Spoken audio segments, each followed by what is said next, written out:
They all laughed, thinking I couldn't hear. Every word, every snort behind those champagne flutes, every whisper wrapped in venom. I stared at the place card in front of me. White, pristine, expensive, black serif print. Idiot, trash, not a joke, not a typo. My wife glanced at it, covered her smirk with a sip of wine, and leaned in to her boss, Cassandra, with a gleam in her eye, like they were in on the same cruel joke. That moment split my world in two. Before that night, I was the supportive husband, the quiet investor, the man behind the curtain funding her rise. After, I became something else, colder, sharper, the version of me they never saw coming. We were married 8 years.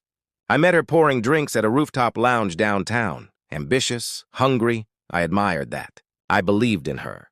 I funded her MBA, introduced her to my network, wrote the check that helped her get her foot in the corporate door. I watched with pride as she climbed. Assistant, analyst, then something senior at Cassandra Stratton's boutique firm. But she changed. Later nights, slicker clothes, a colder voice.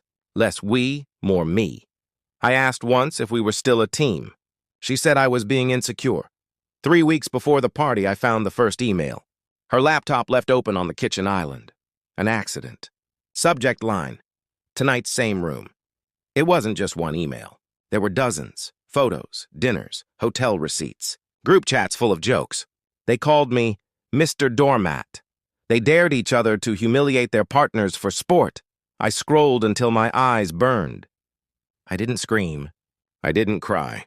I closed the laptop and went upstairs to kiss her goodnight.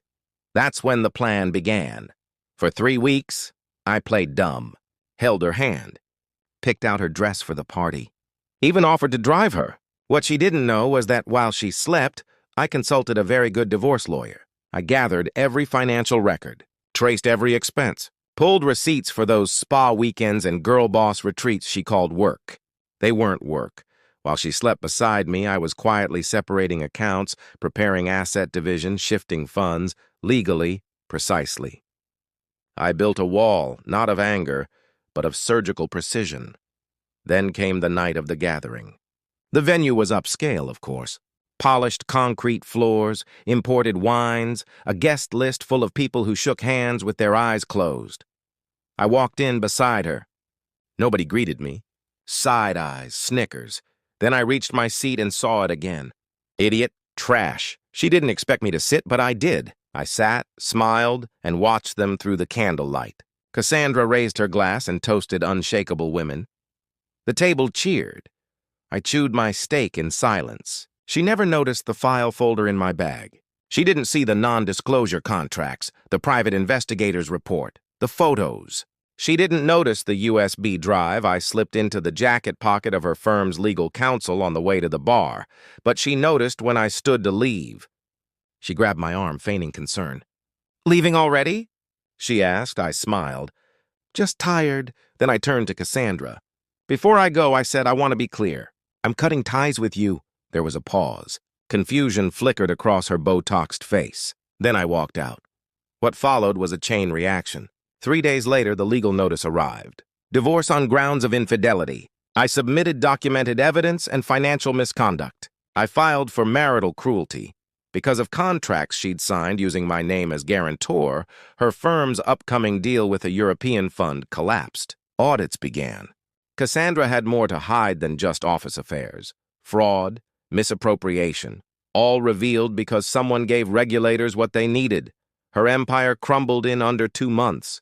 My ex-wife called me 17 times in one night. I didn't pick up. Her final message was one sentence. "You planned this. I didn't do it to be cruel." Cruelty would have been standing up at that table, shouting, throwing wine, exposing her then and there. No.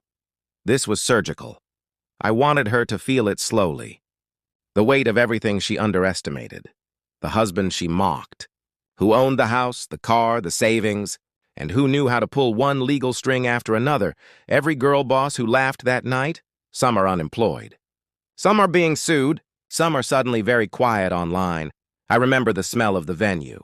Linen napkins, seared sea base, citrus hand soap in the bathroom. Mostly I remember the silence as I turned my back on them.